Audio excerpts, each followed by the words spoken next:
que hay dos placentas, entonces nos da tranquilidad. ¿Qué pasa si encontramos el signo en T? Eso nos indica que hay una sola placenta, dos bolsitas. Entonces, este embarazo, lo más probable es que va a tener complicaciones, entonces necesita un seguimiento más estrecho. ¿Por qué? Porque en la placenta es donde va a haber los problemas, ¿verdad? Las conexiones o las anastomosis vasculares, que pueden ser arteriovenosas, venoarteriales o venovenosas, y dependiendo entonces del calibre y del volumen que pase de un bebé al otro, entonces va a ser la sintomatología que se va a presentar. Entonces, ¿cuál va a ser el mayor problema que se va a presentar? El síndrome de transfusión feto-fetal, que se va a presentar en el 10 al 15% de los monocoriales, y esto se va a deber a un flujo discordante a través de las anastomosis arteriovenosas o venoarteriales, con una predominancia en el número y volumen del donador al receptor. Cuando hacemos el diagnóstico de un embarazo gemelar monocorial, entonces es bien importante tratar de hacer la localización de los cordones, ¿no? Vemos como aquí están muy cerca los cordones. La tercera dimensión nos ayuda muchísimo para ver, vean cómo estos cordones están interconectados aquí superficialmente. Acá está la placa basal de la placenta. Entonces, vean dónde nacen los cordones y vean estos vasos que están interconectados los cordones, la circulación. Entonces, esto, lo más probable es que en la evolución del embarazo va a tener problemas. Entonces, si vemos, por ejemplo, estos dos fetitos que están en el mismo saco, entonces hay que tratar de hacer la localización de los cordones. Vean, aquí se ven muy separados. Eso nos da cierta tranquilidad. Vean cómo se ven separaditos. Si hacemos una tercera dimensión, vean cómo se ve la placa basal de la placenta. Esta es la placenta, aquí están los dos cordoncitos y no hay circulación, o sea, no están interconectados la circulación en los cordones. Entonces esto nos da tranquilidad y nos deja, nos deja más tranquilos, ya que esa gestación lo más probable es que no va a tener mayores problemas en su evolución. Cuando nos toca la suerte de valorar una paciente que va a ser un síndrome de transfusión gemelo-gemelo, desde los inicios del embarazo vamos a encontrar una translucencia nucal aumentada en uno de los bebés. Y si encontramos aparte, vean, alrededor de las 12, 14 semanas, que ya desde ahí hay un crecimiento discordante, por ejemplo, ve una longitud craniocauda de 12 semanas y el otro una longitud craniocauda me da 14 semanas. Entonces, desde ahí hay un crecimiento, una diferencia de 2 semanas entre uno y otro. Eso nos indica que va a haber problemas en esa gestación. Entonces, cuando hay una transfusión desequilibrada crónica, el gemelo donante va a tener hipovolemia. ¿Por qué? Porque le está pasando la sangre al otro, ¿va? Al receptor. Por lo tanto, va a tener un aumento de la renina, de la angiotensina, de la aldosterona. Por consiguiente, si ese bebé le está llegando poco volumen, pues no va a orinar. ¿Cómo lo vamos a valorar nosotros? Va a tener oligohidramios, ¿va? Ese bebé, al no tener líquido amniótico, entonces va a estar pegadito, casi cubierto por las membranas y pegado a la pared de la matriz. Va a presentar una falla renal, va a estar hipóxico. ¿Qué va a pasar con el gemelo receptor? Va a tener hipervolemia, va a tener un aumento del péptido natriurético atrial, un aumento del péptido natriurético cerebral, va a tener poliuria, por lo tanto el líquido amniótico va a estar aumentado, va a haber datos de hidros, ¿sí? Por lo tanto va a tener también hipertensión, va a tener una cardiopatía hipertrófica y una falla cardíaca, todo esto por aumento de volumen que le está llegando. Entonces el bebé donante va a tener problemas porque no le está llegando suficiente volumen, no le está llegando suficiente comida, entonces va a estar hipóxico, no tiene suficiente oxígeno, va a tener problemas entonces básicamente por hipoxia, y el otro, el receptor va a tener problemas por el aumento de volumen, entonces vamos a sobrecargar su sistema circulatorio hasta que puede presentar una falla cardíaca. ¿Cómo vamos a hacer el diagnóstico de un síndrome de transfusión feto-fetal? De acuerdo a la clasificación de Quintero, ¿verdad? En el estadio 1 vamos a basar en el polihidramios en el receptor y oligohidramios en el donante. Vamos a ver en el estadio 1 todavía la vejiga del donante. Vean esto en el gemelo 1, vean la abundante cantidad de líquido amniótico, vean esto. Y el gemelo 2, vean, hasta allá, hasta arriba pegadito, ¿sí? Vean este polo cefálico, igual, pegadito allá a la pared del útero, y vean el otro así rodeado de líquido amniótico. Entonces, uno de los bebés, ven el abdomen 24 semanas, que es el donante, y 28 semanas el receptor. Vean la diferencia en los polos cefálicos, en la circunferencia abdominal. En el estadio 2 ya no vemos la vejiga del donante, hay polihidramios y hay oligohidramios en el donante. En el estadio 3 vamos a encontrar un Doppler anormal, un ductus venoso con flujo reverso, como este que estamos viendo aquí. Ustedes saben que la onda A siempre debe ser positiva, ¿verdad? Entonces, cuando hay problemas en el bebé, ¿sí? Entonces hay un flujo reverso en el ductus venoso y un flujo ausente o reverso también en la arteria umbilical. Vean, este es un estadio 3, entonces ya hay problemas en el Doppler. En el estadio 4 ya presenta uno de los bebés signos de hidros, ¿verdad? Generalmente esto es en el receptor. Vean la gran cantidad de líquido amniótico y vean cómo alcanzamos a ver líquido en el abdomen, el tórax, ya hay derrame pericárdico, pero vean la gran cantidad de líquido amniótico. En el estadio 5 vamos a encontrar la muerte de uno de los bebés. Vean, ponemos nuestra ventana de color y ya no hay señal, ya no hay latido del corazón, entonces ya se presenta la muerte de uno de los bebés en el estadio 5. Este caso yo lo vi precisamente en el 2007, vean cómo fuimos haciendo todo el seguimiento. Desgraciadamente, por la lejanía de la Ciudad de México, es muy difícil a veces que se traslade el paciente, entonces no podemos hacer mayor cosa acá nosotros. Entonces, ¿qué va a pasar en el donador? Va a haber oliguria, va a haber oligohidramios, un bebé, el feto que está pegado a la pared del útero ahí como prisionero en la membrana porque no tiene líquido amniótico, va a presentar falla renal y va a estar hipóxico. Entonces, el receptor, va a tener poliuria, polihidramios, va a tener hidros, va a estar hipertenso, va a tener una cardiopatía hipertrófica y va a presentar una falla cardíaca si no se atiende a tiempo.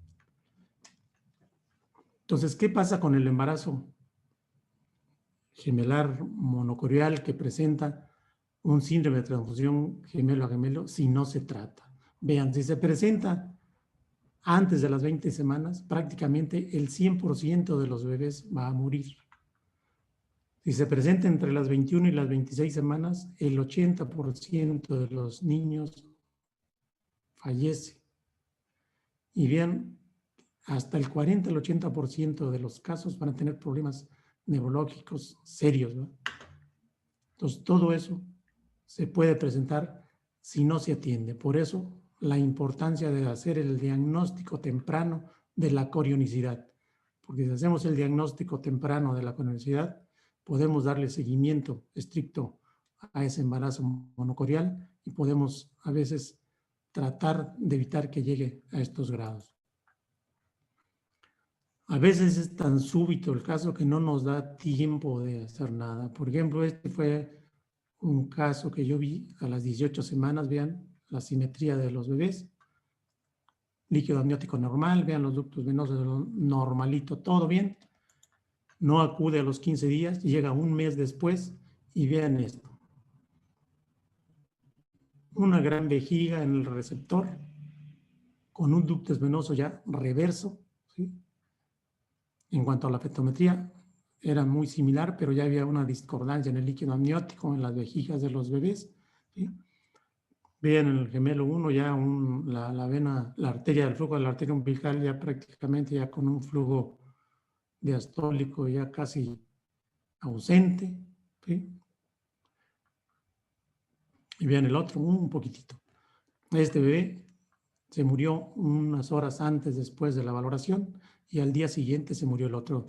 A veces está uno haciendo el trámite para el traslado a la Ciudad de México y no alcanzamos ni a hacer los trámites y estos se van. A veces es tan severo que es muy rápido el deceso de los bebés.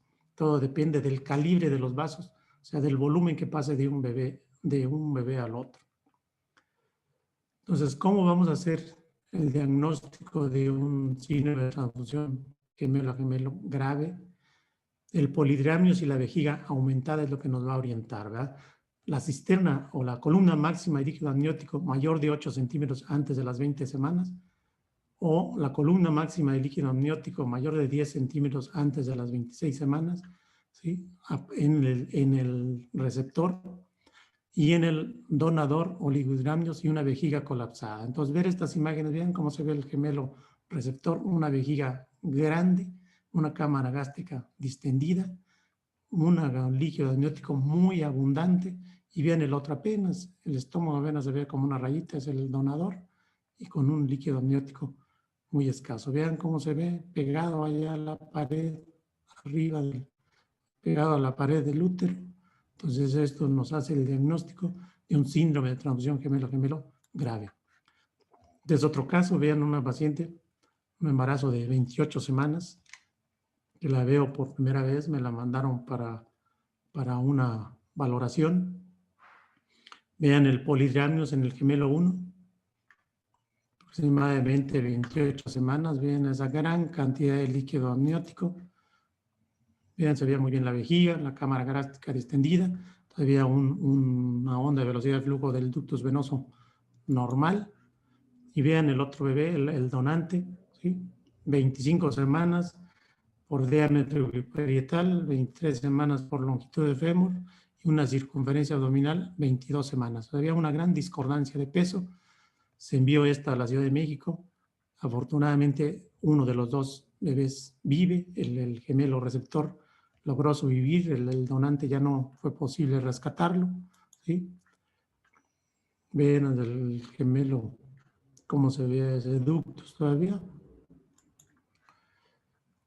Y eso fue en el 2016, y en el 2019 tuvo otro embarazo gemelar monocorial. Afortunadamente no hubo problemas circulatorios. Estos son los bebés, tienen ya un año de nacidos. Vean esos, fue en el 19, perdón, 2 años ya de nacidos. Lo tuvimos que sacar a las 36 semanas porque era un abdomen, pero grandísimo, pesaron 3 kilos cada uno. O sea que, gracias a Dios, no tuvo problemas circulatorios, pero vean cómo Dios es tan grande que se presentó este embarazo y en esta ocasión no tuvo ninguna complicación. ¿Cuál va a ser el tratamiento entonces del síndrome de transfusión gemelo-gemelo? El láser, ¿sí? La fetoscopía con cirugía láser entre las 15 y las 28 semanas. ¿Sí? Hay que tratar de separar los sistemas circulatorios para que sean independientes y el embarazo siga su evolución normal. Pero eso también va a tener complicaciones. Bien, para que vean el efecto de la separación de las circulaciones. Si se logra hacer la separación completa de las circulaciones, se logra que hasta el 60 al 65% de los casos los dos fetos sobreviven y lleguen o nazcan bien. Y hasta un 90% la supervivencia de uno de los gemelos. Si por alguna causa no se puede hacer la cirugía láser, se puede hacer la extracción de líquido amniótico, una amniocentesis, un amniodrenaje, y eso nos va a dar hasta un 20-25% de sobrevida de los dos gemelos, ¿sí?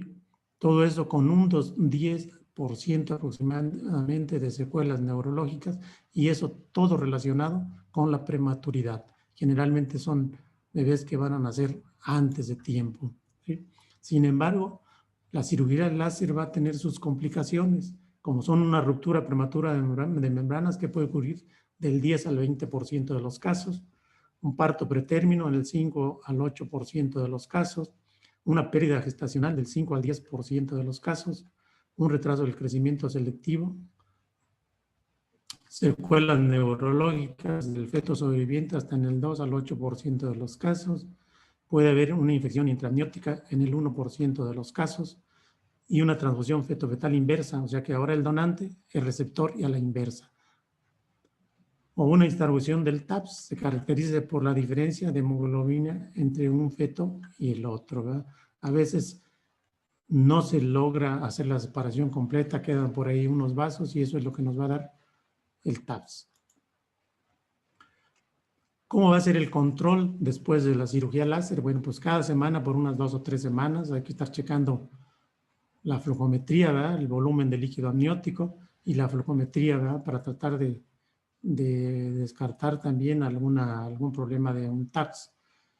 Después de 2 o 3 semanas, cada 15 días, hasta el final del embarazo, ¿qué es lo que vamos a checar? Los líquidos amnióticos, hay que ver las vejigas, hay que hacer un Doppler de arteria cerebral media para tratar de buscar, ¿verdad? Si no se presenta un TAPS. Clorhídrico, pues, la recidiva en el 1% de los casos, el TAPS, que se puede presentar del 3 al 6% de los casos, y el parto, bueno, pues va a ser de acuerdo a la evolución clínica. Si va evolucionando bien, encontramos que la flujometría, el Doppler, todo está normal, tiene normal la cantidad de líquido amniótico, vemos las vejigas de los bebés, entonces se puede dejar incluso hasta el término del embarazo. Todo depende de los hallazgos que vamos a encontrar en la valoración ultrasonográfica. Entonces, en casos excepcionales, cuando hay alguna contraindicación para la cirugía láser, se puede hacer el amniodrenaje, ¿sí? Con una aguja calibre 18, ¿sí? Del lado contrario del donante, hay que hacer una aspiración al vacío lo más rápido posible, valorando ultrasonográficamente qué cantidad de líquido vamos a sacar, de manera que disminuya la presión que hay en esa cavidad, porque muchas veces es demasiado el líquido amniótico que puede dar también sintomatología respiratoria a la paciente. Entonces, y eso va a ayudar bastante. Ya vieron que hasta el 20 al 25% de los casos los dos bebés van a sobrevivir. Entonces hay que introducir una aguja a la cavidad amniótica que tiene mayor líquido y extraemos la mayor cantidad de líquido posible, ¿sí? Todo esto valorando ultrasonográficamente. Entonces se puede presentar el síndrome de anemia polistemia o el TAPS. Este se va a presentar del 3 al 5% de los embarazos monocoriales, generalmente en el tercer trimestre, en presencia de anastomosis arteriovenosas pequeñas que hacen un flujo discordante con una velocidad y magnitud menor que el STAT, lo que permite que el feto se adapte. O sea, son vasos muy pequeñitos, ¿verdad? Que van a hacer que haya ese paso de un bebé al otro, pero como son pequeñitos los vasos, entonces poco a poco se adapta y la sintomatología no es tan severa como en el síndrome de transfusión gemelo-gemelo. Puede ser también secundaria a una cirugía láser, ya vimos que se presenta del 2 a 6% de los casos cuando se hace una fetoscopía con láser y hay unos vasos ahí que no logran categorizarse, entonces se puede presentar ese TAPS. ¿Cómo vamos a hacer el diagnóstico del TAPS? Vamos a hacer entonces una valoración Doppler de la arteria cerebral media y si encontramos un pico sistólico máximo mayor de 1.5 múltiplos de la media en el donante y un pico sistólico máximo menor de 0.8 múltiplos de la media en el receptor, eso nos hace el diagnóstico de un TAP, un síndrome de anemia policitemia. ¿Cuál va a ser el tratamiento? Vamos, en los casos espontáneos generalmente es manejo expectante, ya vimos que está dado por la comunicación crónica, ¿verdad? De vasos muy pequeñitos. Entonces eso permite que el bebé se adapte y va desarrollando, bueno, no es tan grave.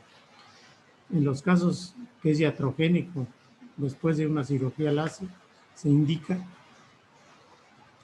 en los casos iatrogénicos tiene que ser con cirugía láser y se indica cuando el pico sistólico máximo de la arteria cerebral media se eleva rápidamente o hay datos de hitos. Entonces hay que intentar otra vez la cirugía láser.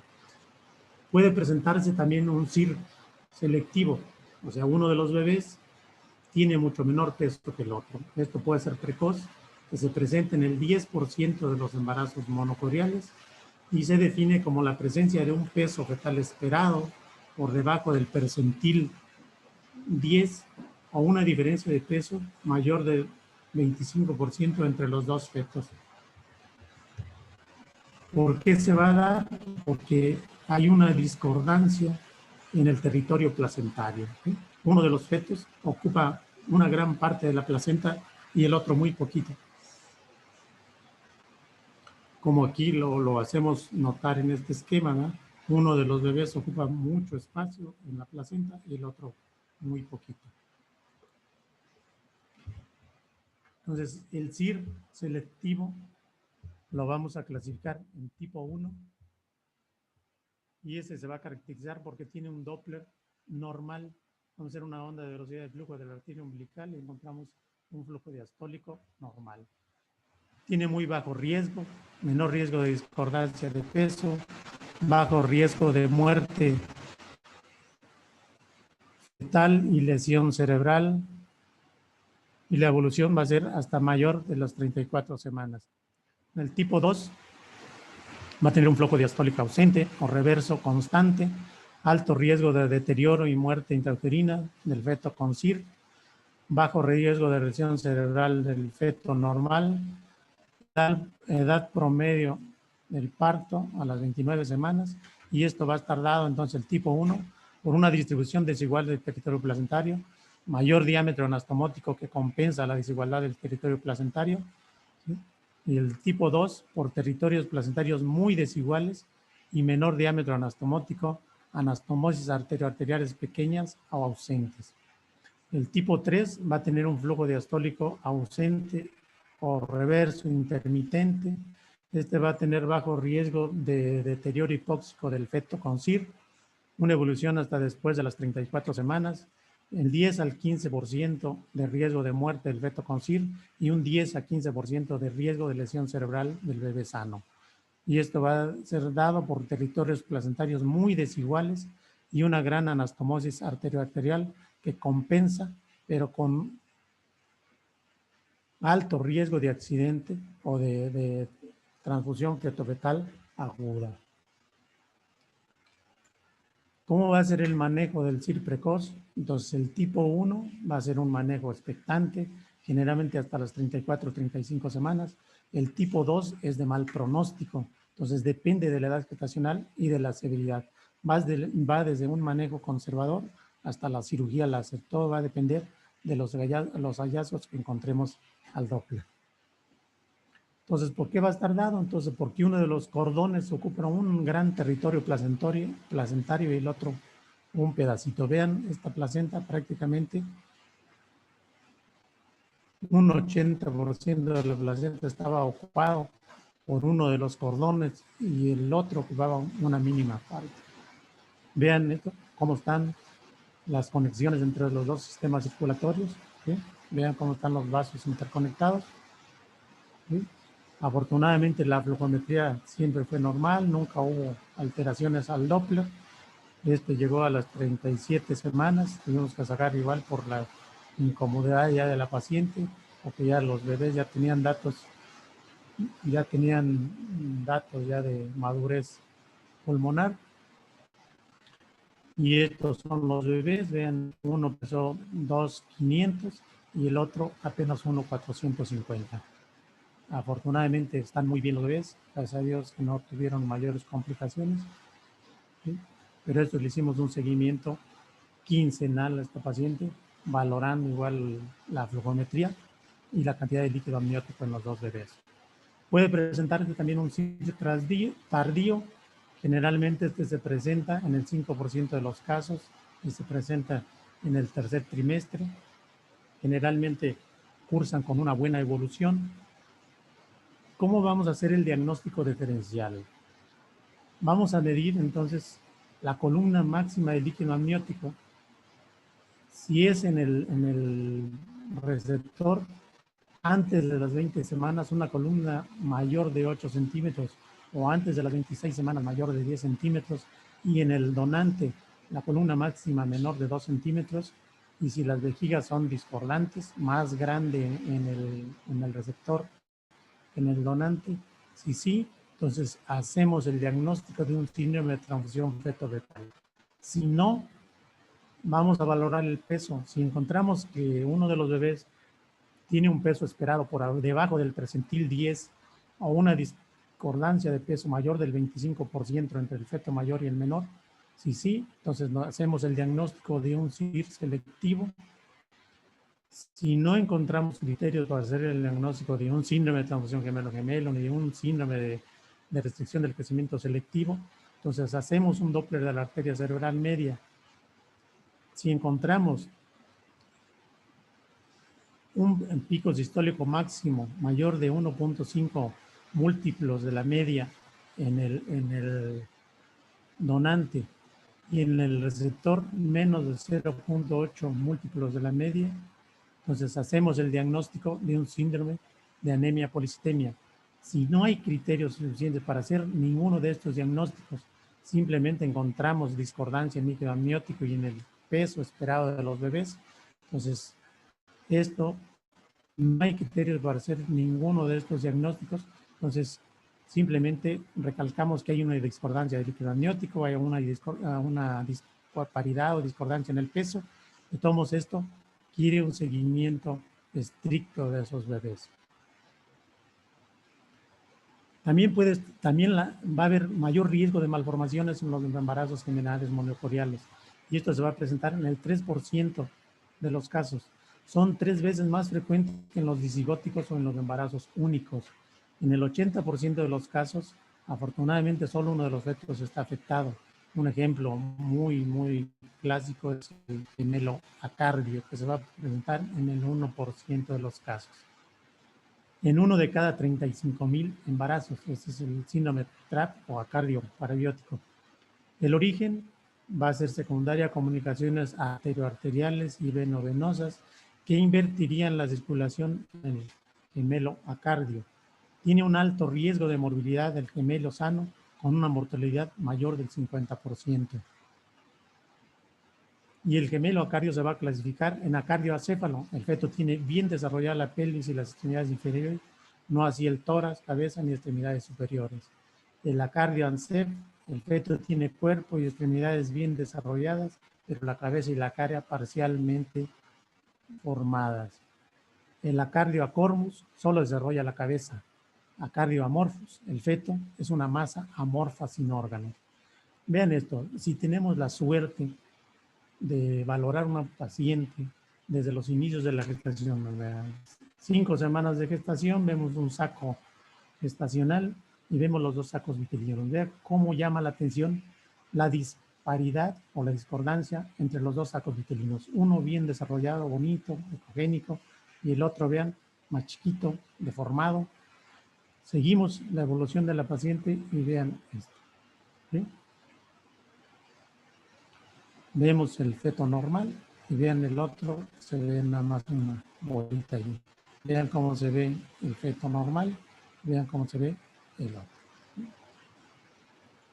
Entonces vamos haciendo el seguimiento, vean a las 12, 14 semanas cómo se ve el bebé sano y vean el otro, una masa amorfa ahí pegadita. Hacemos el seguimiento unos meses después y vean cómo se ve el polo cefálico del feto sano y vean cómo se ve el polo que correspondía al polo cefálico del gemelo acardio. Vean cómo se ve una masa amorfa, vean cómo se ve el cordón del feto o del bebé sano, cómo llega a la placenta y cómo la arteria se va, la arteria umbilical se va hacia la implantación del otro cordón y es la que está alimentando a este gemelo acardio. Puede presentarse otro tipo de malformaciones como este, vean, hay ausencia de los huesos del cráneo, vean cómo se ve el feto sano y el otro que le faltan los huesos del cráneo. Puede haber malformaciones cardíacas en uno de los gemelos, vean cómo se ve este con una cardiopatía compleja. Y vean el feto, se ven muy bien las 4 cavidades, vean la insuficiencia tricuspidia en el gemelo con la cardiopatía y vean el gemelo normal, como se ve su corazoncito, sus 4 cámaras, vean la diferencia. Este es el corazón, ocupa más yo creo que casi un 60-80% del tórax, y el gemelo normal, vean cómo se ve, sus 4 cámaras normal, la cruz del corazón, sus 3 vasos. Entonces todo eso se puede presentar en los embarazos gemelares monocoriales. Pero también podemos encontrar, ¿sí?, en el 1 al 5% de los embarazos monocigóticos, que hay una, aparte de que es una sola placenta, los 2 bebés están en la misma bolsa. Y esto va a ser 1 de cada 5,000 o 1 de cada 25,000 nacidos vivos. Tiene alta mortalidad, ¿okay?, del 10 al 20% de mortalidad según las series actuales. Todas estas generalmente son atribuibles a los enredos de cordón. Están en la misma bolsa, los niños se están moviendo, entonces puede ser que se enreden los cordones. Entonces estamos haciendo la valoración y vean cómo se ve los 2 bebés en el mismo saco, no hay ninguna membrana que los separa, entonces ellos tienen alto riesgo de que se anuden los cordones. Entonces, los cordones se van a enredar hasta en el 100% de los casos.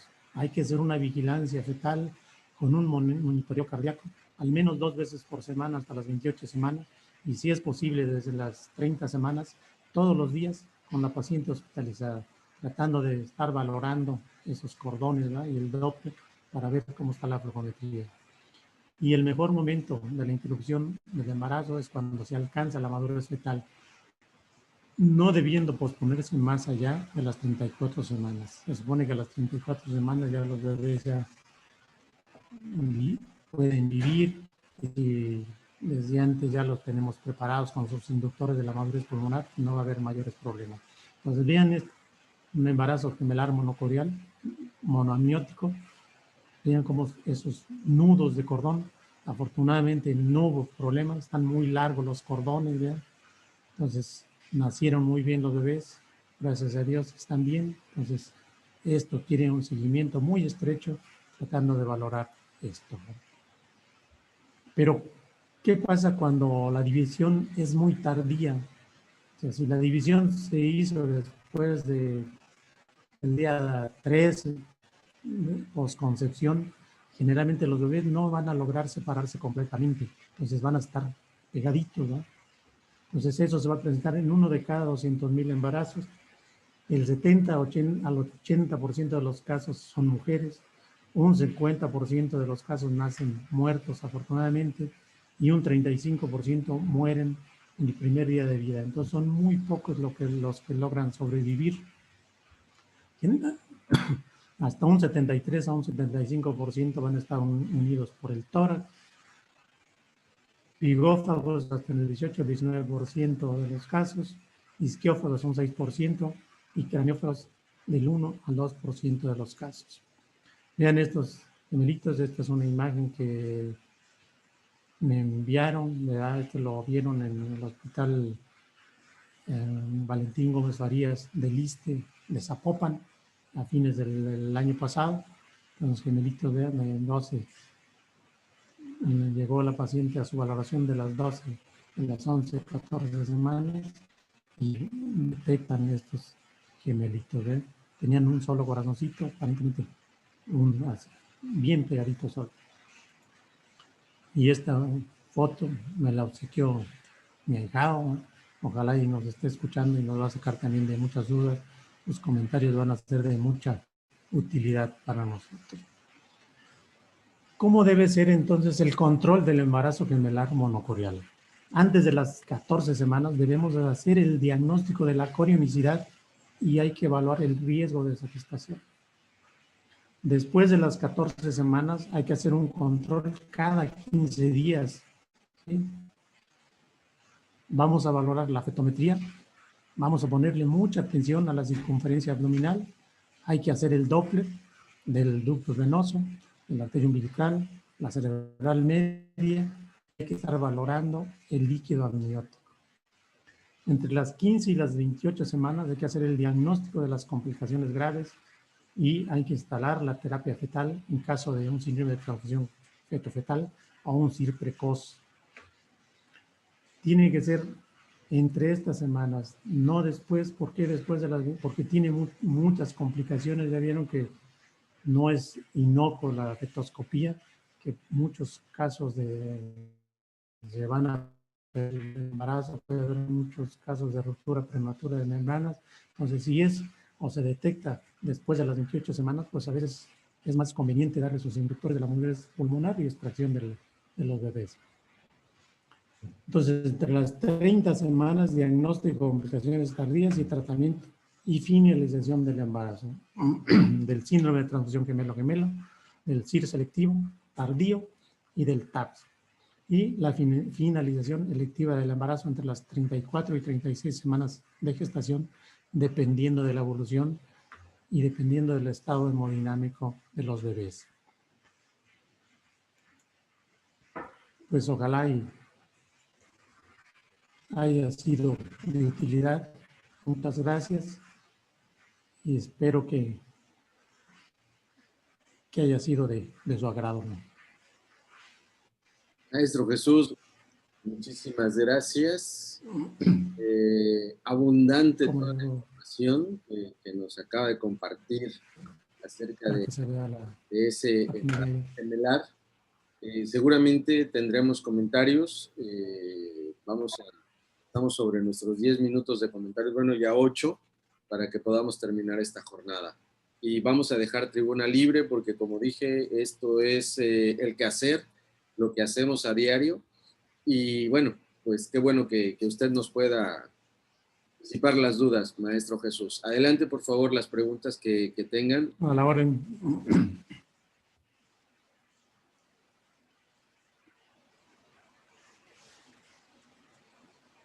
Estoy revisando el chat para ver si hay alguna pregunta ahí escrita también. Bueno, lo están felicitando, maestro Ulloa, tanto la maestra Teresita de Jesús Solís como el doctor Garza. Felicitan su presentación. ¿Hay algún comentario? Pues adelante.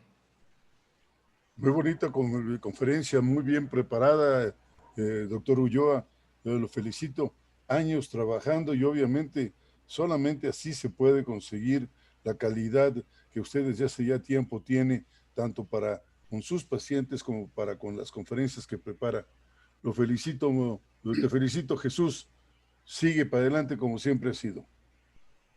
Gracias, gran amigo. Es un honor recibir esas palabras del mero jefe del ultrasonido en México. Pionero nada más. Solo. Sí, sí, sí. La maestra Teresita de Jesús, maestro Jesús Ulloa, nos hace una pregunta. En gemelos monocigóticos que se separan a temprana edad, ¿tienen riesgo de síndrome de transfusión feto-feto? Se supone que si la separación es antes de 3 días, entonces van a ser 2 placentas. Ahí no hay ningún problema. O sea, son placentas independientes, no están comunicados los cordones, la circulación. Entonces, esos no tienen problemas de nada. Los que tienen problemas son los que comparten la misma placenta, cuando la división se hace después del 4.º día. Muy bien, maestro. Bueno, era en relación a alguna otra pregunta, algún otro comentario, por favor.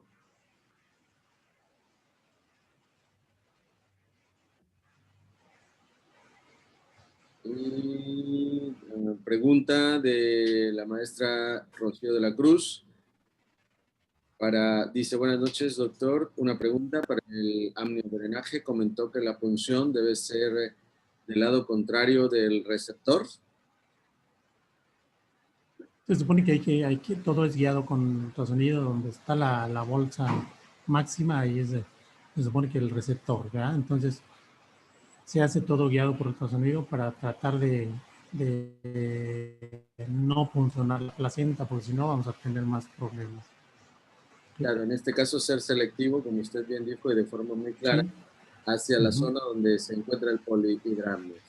Igual la cantidad es muy variable, todo depende del volumen de líquido que haya, ¿verdad? Entonces, se supone que si hay mucho líquido, pues va a extraer más. Entonces, todo depende del volumen del líquido que haya y vamos a estar, pues tenemos nuestro transductor para estar valorando la cantidad de líquido que queda, pues, en el, Sí. Comentario, pregunta a la vez. ¿Los valores en la clasificación Doppler son del receptor o del donador? los valores, la bolsa máxima. No, los valores La, en la clasificación Doppler son del receptor o del donador. es que depende, por ejemplo, si es en el síndrome de anemia policitemia, en los dos. En el donador se supone que es mayor de 1.5 múltiplos de la media y en el receptor es menor de 0.8 múltiplos de la media. Entonces nos indica que hay un síndrome de anemia policitemia. Ese es del Doppler en la cerebral media, en el TAPS. O en qué otro, perdón, no te... Y tenemos otro comentario del doctor Roberto Moncayo. ¿Alguna importancia del maestro Roberto Moncayo Cadena? ¿Alguna importancia, por cierto, a quien le mando un abrazo, alguna importancia del DOP de arterias uterinas en embarazo gemelar, maestro Jesús? Pues se supone que si la placenta es mayor, si hay dos placentas, pues las arterias uterinas deben de ser de los índices de pulsatividad deben ser menores, ¿no? ¿Por qué? Porque son dos bebés o es una placenta más grande, entonces nos va a demandar más volumen, nada más. Pero en sí no tendría valor, digamos, para valorar el síndrome de transfusión gemelo. Gracias, maestro. Si hay alguna pregunta más, si hay algún comentario más, adelante. Agradecemos muchísimo, incluso la presencia, como ya había comentado usted, maestro Jesús Ulloa, con todo respeto hacia nuestros compañeros, por supuesto, en toda la República y más allá de nuestras fronteras, la presencia del pionero del ultrasonido en México, Mario Cruz Rivero, expresidentes como la maestra Guadalupe María del Pilar Fernández Vanegas, Fernando Chables Salazar, Artemio Martínez, que están ahí presentes, y bueno, pues del maestro Roberto Moncayo, que hoy desde Ecuador está participando en esta disertación. Entonces, si hubiera algún otro comentario, alguna pregunta, pues adelante. Esto se está poniendo bueno, como decimos.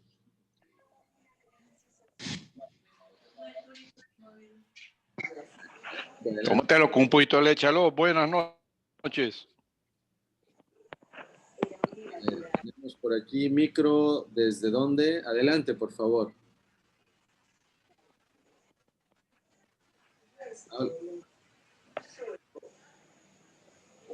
Buenas noches.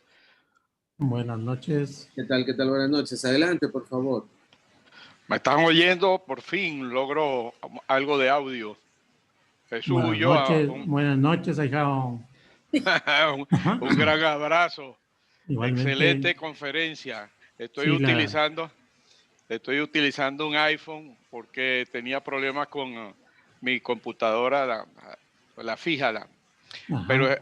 Pero pude oír la conferencia a través del iPhone. Me parece espectacular. Muy completa. Hay una sola pregunta que quiero hacerte. En los casos que has tenido fetos con anemia, ¿verdad? Con el síndrome de transfusión intergemelar, ¿has chequeado la arteria cerebral del feto anémico? Y recientemente hay una publicación que dice que esa arteria cerebral media se desdobla, tiene dos picos. ¿Has podido encontrar ese detalle en los fetos anémicos? No, realmente nada más he tenido un caso y no logré valorar. Ok. Digo, aquí sí. tenemos un gran inconveniente, por ejemplo, pues son de aquí a la Ciudad de México son 1,200 kilómetros y un gran, volumen o gran porcentaje de pacientes que tenemos, pues no tienen el recurso para irse a la Ciudad de México o o que lo enviemos con Rogelio, ¿verdad? Entonces es muy difícil a veces hacer eso. Entonces, o a veces el síndrome es tan agudo no da tiempo de trasladarse. En el tiempo que estamos haciendo preparativos, vamos a ver si la reciben en el INPER. Entonces, en ese tiempo ya, pues, ya se murió uno de los bebés. Entonces es difícil, ¿no? Y otros por la edad gestacional. A veces ya nos llegan a las 27, 28 semanas, pues ya, ¿para qué lo vamos a mandar? No le van a hacer nada. ¿Sí? Así es.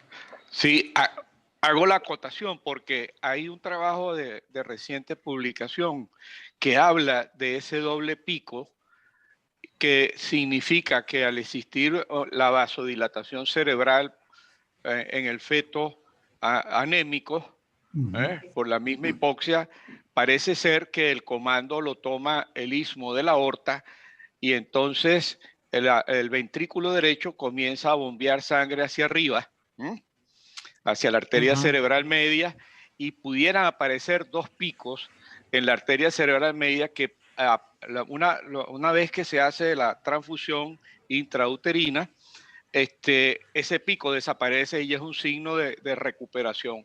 Pero te digo, es un trabajo muy reciente, yo no tengo tampoco experiencia en ese sentido. Manejamos unos cuantos casos, pero no nos habíamos detenido en ese detalle del desdoblamiento del doble pico de la arteria cerebral media.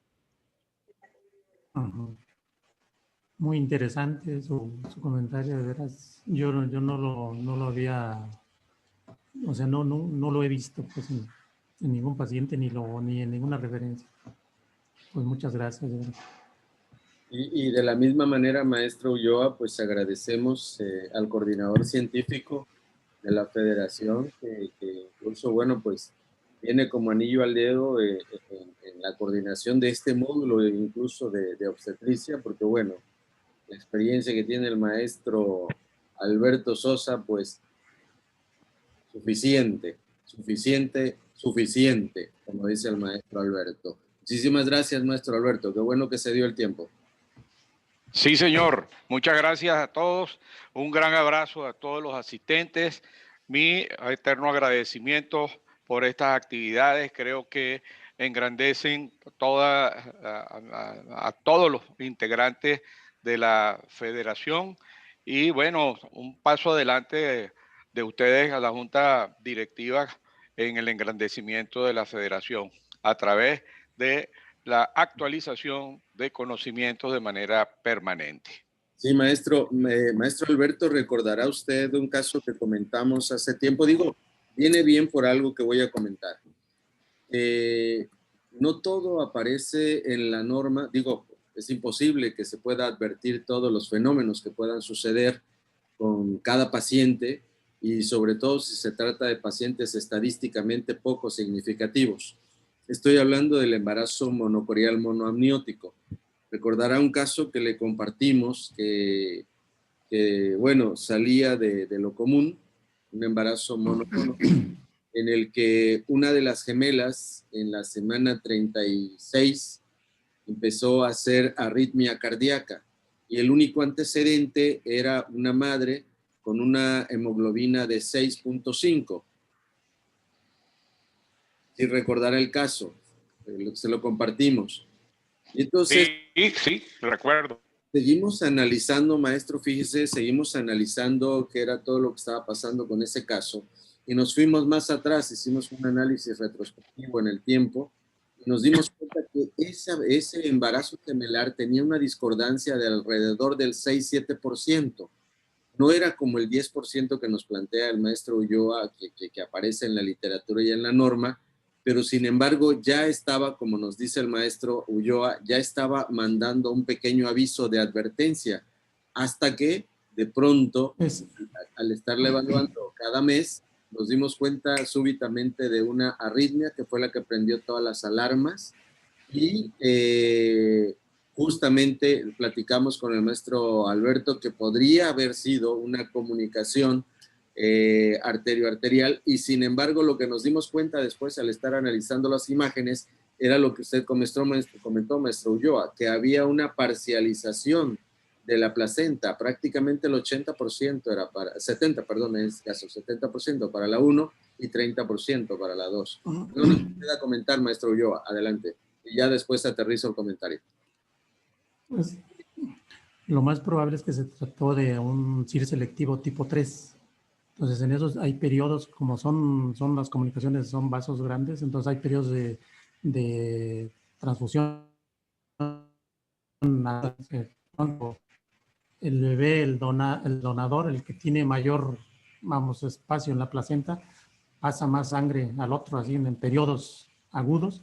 Entonces, eso puede desencadenar que haya bradicardia en el bebé, en el donador, y hay caída de la presión y puede provocar la muerte del bebé, pues, ¿sí? Es un síndrome agudo, vamos, de transfusión por el volumen que pasa de sangre de un momento a otro. Por eso es que la flujometría, el Doppler, es intermitente, vamos, tiene periodos de flujo reverso intermitente, no es constante. Sí, porque vamos, los periodos de transfusión son por periodo, no es constante, vamos. Claro. Okay. Sí, yo tengo algo que añadir allí porque este comentario que has hecho sobre ese caso es importante. En una oportunidad teníamos un caso de transfusión intergemelar, transfusión feto a feto, y logramos hacer un monitoreo electrónico simultáneo de los dos fetos, la misma técnica que se emplea para el test de reactividad fetal.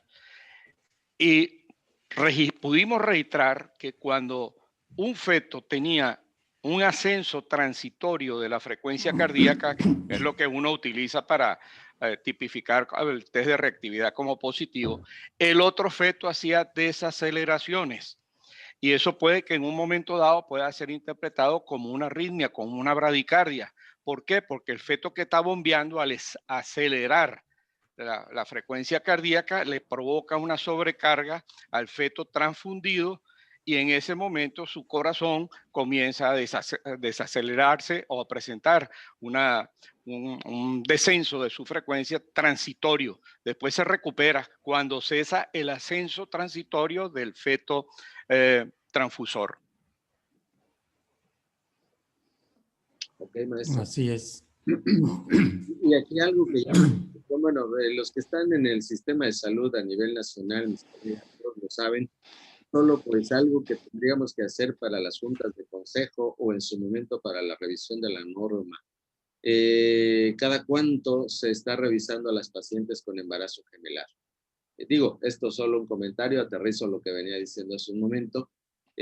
Habitualmente, pues las citas para embarazadas son cada 2-3 meses y aquí cabría bien para nosotros, el grupo, pues ir aportando a esos consejos de administración en cada hospital para que hagamos la llamada de atención de la necesidad, como lo acaba de demostrar maestro Jesús Ulloa, que una vez que se detectan embarazos que no son comunes, en este caso embarazos gemelares, pues que se pueda hacer la revisión con periodos de tiempo más cortos.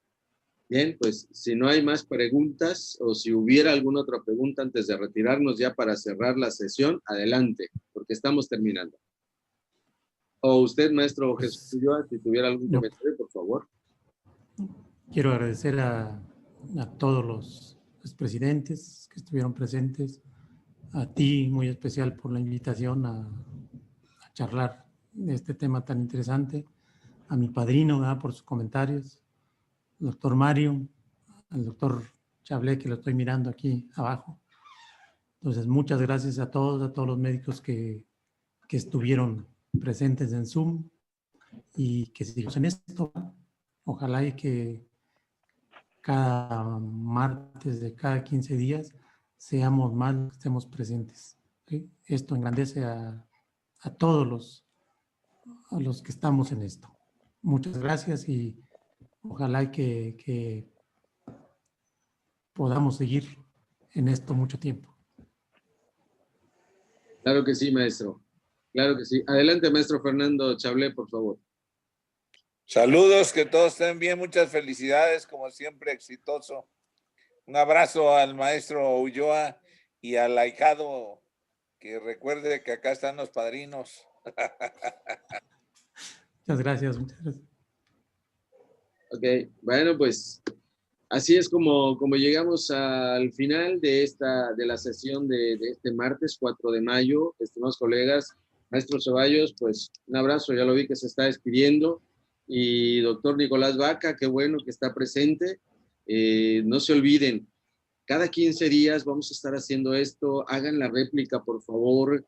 Avisen a los compañeros, invítenlos a que se asocien a los colegios, a las asociaciones o bien directamente a la federación.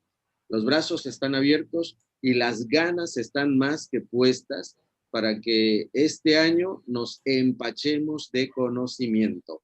Yasef, muchísimas gracias por haberte dado el espacio, el tiempo en tu residencia al estar aquí con nosotros. Qué bueno, te felicito, un abrazo. Muchísimas gracias. Un abrazo a todos y excelente ponencia. Ok, muy bien. También a Gracias, gracias, Yasef. Ahí está. Artemio, muchas gracias. Cuídate. Estimado Alfredo, un abrazo. Saludos, Jorge, saludos a todos y bueno, especialmente a Jesús Ulloa, que precisamente escuché su charla y bueno, veo que tiene una casuística espectacular. Muchísimas gracias y la verdad, felicidades por tan completa conferencia que nos compartió. Muchísimas gracias y un abrazo para todos. Gracias, Artemio. Excelente. Un abrazo, Un abrazo, Alfredo Garza. Vimos que está muy cómodo.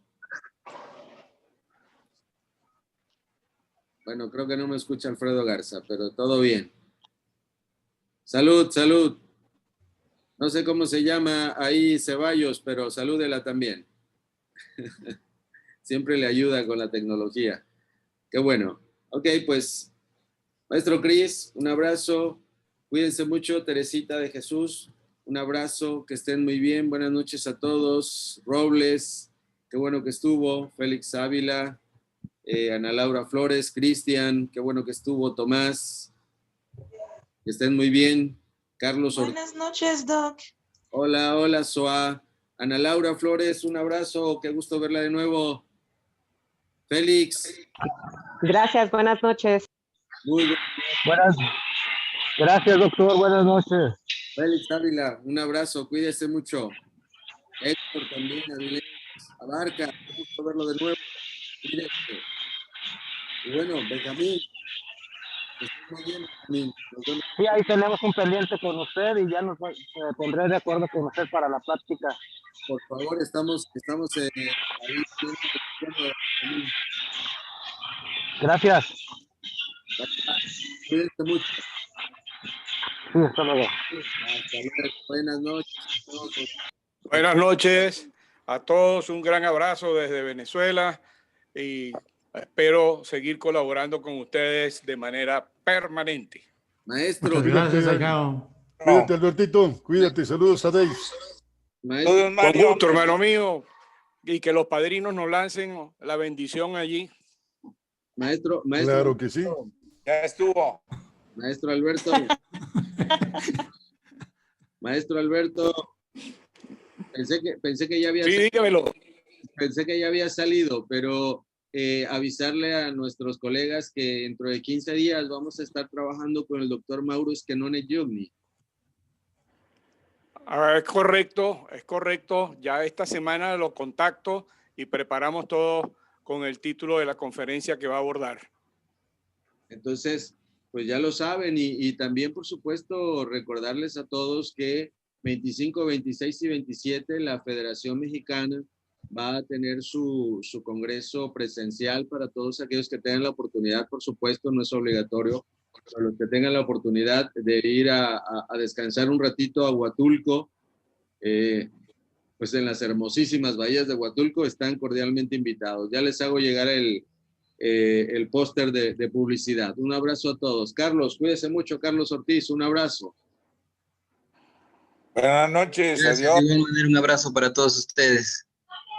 Gracias. Buenas noches. Cuídense mucho. Cuídense, que estén muy bien. Buenas noches, que descansen. Maestra Lynn, un abrazo. Cuídense. Igualmente, un beso para todos. Buenas noches, maestro Ulloa. Saludos desde Comitán. Un abrazo. Gracias. Excelente, un abrazo también, amigo.